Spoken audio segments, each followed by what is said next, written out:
El doctor Julio Cabrera Dircio es licenciado en Derecho, maestro en Derecho y doctor en Derecho por la Benemérita Universidad Autónoma de Puebla. Máster en Gobernanza Global y Derechos Humanos por la Universidad Castilla-La Mancha, Toledo, España, 2018. Especialista en Responsabilidad Social Empresarial, Universidad Castilla-La Mancha, Toledo, España, 2017. Especialista en Gobernabilidad, Derechos Humanos y Cultura de Paz, Universidad Castilla-La Mancha, Toledo, España, 2016. Profesor, investigador tiempo completo, titular C, definitivo, responsable del cuerpo académico, estudios jurídicos constitucionales. Dicho cuerpo académico está consolidado. Presidente de la Academia de Derecho Civil y consejero técnico, propietario de la Facultad de Derecho y Ciencias Sociales de la Universidad Autónoma del Estado de México. Miembro de registro del CONACYT, de evaluaciones, evaluador acreditados, integrante del Instituto Iberoamericano de Derecho Constitucional, integrante de la Red Sociedad Civil y Calidad de la Democracia del CONACYT, integrante del Comité Científico en representación de México ante el Instituto de Resolución de Conflictos de la Universidad Castilla-La Mancha, España, integrante de la Comisión de Investigación del Colegio Nacional de Mediadores, secretario académico del Colegio de Mediadores del Estado de Morelos, jefe del Departamento de Mediación de la Facultad de Derecho de la Universidad Autónoma del Estado de Morelos. Reconocimiento al mérito académico 2014 por el Pleno del Honorable Congreso del Estado de Morelos. Reconocimiento al mérito académico 2017 por la Comisión de Derechos Humanos del Estado de Morelos. Integrante de la Red Internacional de Posgrado en Derecho, vocal del Observatorio de la Red Internacional de Posgrados de Derecho, doctor honoris causa por el Instituto Mexicano de Líderes de Excelencia, jefe de la Unidad de Estudios Superiores del Posgrado de la Facultad de Derecho y Ciencias Sociales de la Universidad Autónoma del Estado de Morelos. Es autor de varios libros de autoría personal que se le han publicado en editoriales de prestigio, así como también autor de capítulos y artículos que se le han publicado en revistas indexadas. Por todo ello lo recibimos con un fuerte aplauso. Además, cabe mencionar que en esta ocasión el doctor Julio Cabrera Dircio trata el tema la nueva cultura de la actividad procesal en materia de derechos humanos. Adelante, doctor Julio Dircio. Bien. Muchas gracias, doctor. En primer lugar, quiero manifestarle mi reconocimiento y gratitud por la realización de este tipo de eventos académicos que año con año nos hace favor de invitarnos, y también por todos los apoyos que como estudiante y como persona he recibido de usted. En ese mismo sentido, antes de hablar de mi tema, voy a hacer una pequeña introducción primero de la ley y después me voy a la actividad procesal.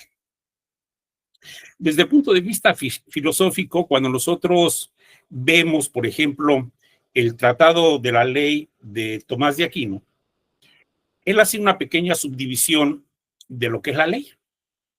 Claro, la categorización que él va manejando la va haciendo de acuerdo a los valores. O sea, desde el punto de vista ético, realmente cómo van impactando. Y primero él habla de la ley eterna, ¿no? Esa ley eterna es esa visión que se tiene con el impulso principal de un ser en el que tenemos fe, de Dios guiando al humano hacia la felicidad. Después nos habla de la ley que nace de la naturaleza. y de donde todos, de alguna manera, hemos ido aprendiendo mucho para vivir en ese contexto, ¿no? Persona, naturaleza. Y tercero, nos habla de la ley del ser humano. Y cuando habla de la ley del ser humano, nos dice que por sí solo la persona no puede establecerse su propia ley para actuar. Necesitamos una ley que nazca de la comunidad. Por lo tanto, la ley debe de originarse en la razón. Y aquí empezamos a hablar de racionalidad exactamente en el proceso. Esa razón debe de conocerla.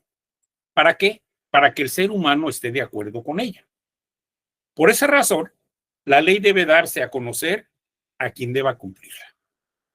Esto que nos indica entonces que si nosotros tenemos un marco jurídico, una legislación en la que necesariamente tendremos que basarnos para buscar la armonía que busca la sociedad, nos lleva entonces a ver por qué encontramos tantas deficiencias en materia de procuración y administración de justicia.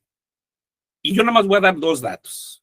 El primero, que viene del ENVIPE, de la Encuesta Nacional de Victimización y Percepción de la Seguridad, que es la última que acaba de salir apenas, que es la de 2025. Ella nos dice que de 33.5 millones de delitos ocurridos,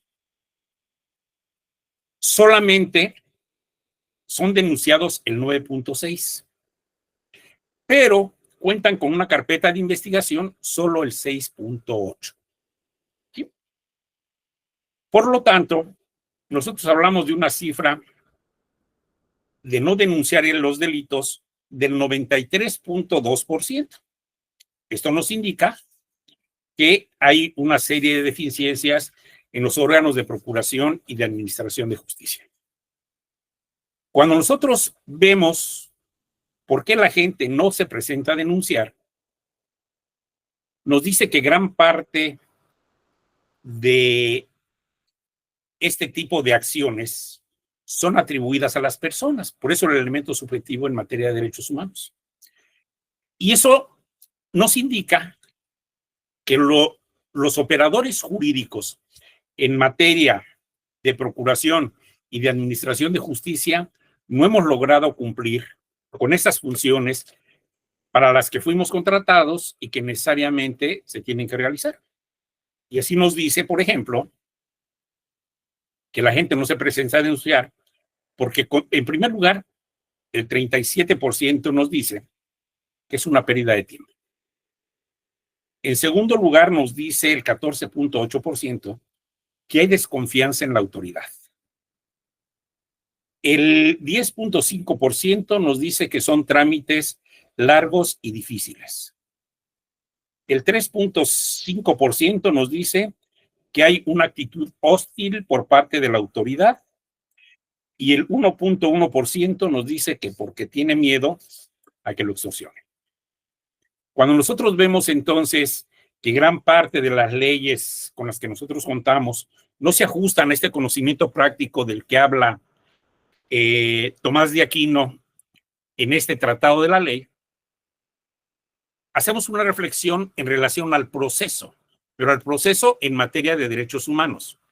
Y resulta que cuando nosotros empezamos a querer aplicar los derechos humanos y tocamos el primer elemento, la columna vertebral de los derechos humanos, que es la dignidad humana, y que ésta se fija de manera directa y presencial en el reconocimiento que nosotros debemos de tener como personas, vemos que hay una falta total de racionalidad y de valores. ¿Por qué? Fíjense, siempre pensamos nosotros que toda la gente con la que nosotros interactuamos actúa de manera racional y ética. Y resulta que no es cierto. Ni actúa de manera racional, ni actúa de manera ética. Que cada uno lo que va salvaguardando son sus intereses propios para poder llegar exactamente a lograr los objetivos que se vienen planteando como personas. Y así encontramos entonces que vivimos en una sociedad totalmente disfuncional, en una sociedad en la que ni se actúa de manera racional y mucho menos se va a actuar de manera ética. ¿Qué es lo que sucede desde el punto de vista de un proceso basado en los derechos humanos? Si los derechos humanos son invisibles, como lo demuestran este tipo de estadísticas, nosotros debemos de pensar en algo que actualmente estamos desarrollando, que estoy desarrollando un diplomado en materia de justicia alternativa, de mediación, ¿no? Preparando y certificando mediadores, donde gran parte de este tipo de actividades se centran en los derechos humanos, pero prácticos. Por lo tanto, lo único que hice fue cambiar el concepto y les digo que ahora vamos a hablar en derechos humanos, pero de la cultura del buen comportamiento, que es exactamente lo mismo. Derechos humanos, pero desde el ámbito práctico. Cuando nosotros hablamos entonces de esta cultura del buen comportamiento, hacemos referencia a que quienes participamos sí tenemos que actuar y generar un proceso que se pueda ver desde el ámbito racional y ético. Y fíjense lo curioso, nosotros tenemos una ley que si realmente la aplicamos, nos va a llevar exactamente a encontrar una respuesta lógica y reflexiva de este tipo de elementos. Y yo me refiero a la Ley Nacional de Mecanismos Alternos de Solución de Controversias en materia penal, que fue promulgada el 29 de diciembre del 2014. ¿Qué es lo que ha hecho esta ley? Digo, no se aplica, por eso seguimos en la misma situación en la que estamos viviendo, ¿no? Pero fíjense lo curioso. Si nosotros empezamos a trabajar y buscar con base en el artículo 4 que nos habla de los principios rectores, vamos a encontrar muchos de los elementos que podemos aplicar en este proceso racional y ético o esta nueva cultura que nosotros tenemos que buscar también para la aplicación de un proceso racional y ético. Fíjense lo que dice. El artículo 4 establece varios principios rectores. No son más allá de 7. Habla de voluntariedad, habla de información, habla de confidencialidad, habla de flexibilidad y simplicidad, habla de imparcialidad, de equidad y de honestidad. Pero fíjense lo curioso, cuando nosotros empezamos a aplicarlos, si aplicamos este principio de voluntariedad, donde las partes son las que van a participar de manera directa en las tomas de decisiones para tratar de ir resolviendo cada una de las diferencias que se han ido generando en ese interactuar diario que nosotros tenemos, bueno, pues si actuamos de manera voluntaria, quienes lleven a cabo este proceso tienen primero que informarles en qué consiste, cuáles son aquellos elementos que se van a utilizar para que puedan ejercer sus derechos, pero cumplir con sus obligaciones. Hasta dónde ellos quieren obligarse a contratar o no contratar. Si nosotros en este principio rector de información que le vamos a dar de la mano con la voluntariedad, con lo que las personas llegaron, si nosotros logramos que ellos participen en este proceso, nace otro elemento que es importantísimo para la racionalidad, que es el consentimiento informado. Si nosotros entonces, ellos llegan de manera voluntaria y les informamos realmente en qué consiste este proceso, se va a respetar un principio básico de los derechos humanos, como es el hecho de la voluntariedad, o sea, que ellos por sí solos o por sí mismos se presenten. Pero también se les va a dar la oportunidad de que nosotros les informemos en qué consiste en este tipo de procesos, cuáles son sus alcances, cuáles son sus derechos, cuáles son sus obligaciones y hasta dónde ellos quieren o no obligarse e incluso quieren o no participar en el proceso. Si ellos aceptan participar en el proceso, bueno, entonces nosotros lo que vamos a hacer es ver que hay un consentimiento informado y por lo tanto se da el primer principio de racionalidad. O sea, las personas que participen ya van a actuar de manera racional. Cuando nosotros empezamos a platicar los siguientes principios rectores, como son, en primer lugar, la confidencialidad. Claro, la confidencialidad va de la mano con los otros principios rectores para generar confianza y que realmente estos procesos puedan ayudar a resolver gran parte de las diferencias que encontramos en una sociedad disfuncional como la nuestra. Un primer elemento para generar confianza es hablar del principio rector de flexibilidad y simplicidad. O sea, hay que dejar afuera los formalismos que han generado tanta corrupción y tanta impunidad y que por eso mismo la misma sociedad no se acerca. Y por el otro lado, que este concepto de justicia que nosotros aplicamos en México se haya vuelto un concepto elitista. ¿Por qué? Porque los únicos que llegan a solicitar justicia son los que tienen dinero.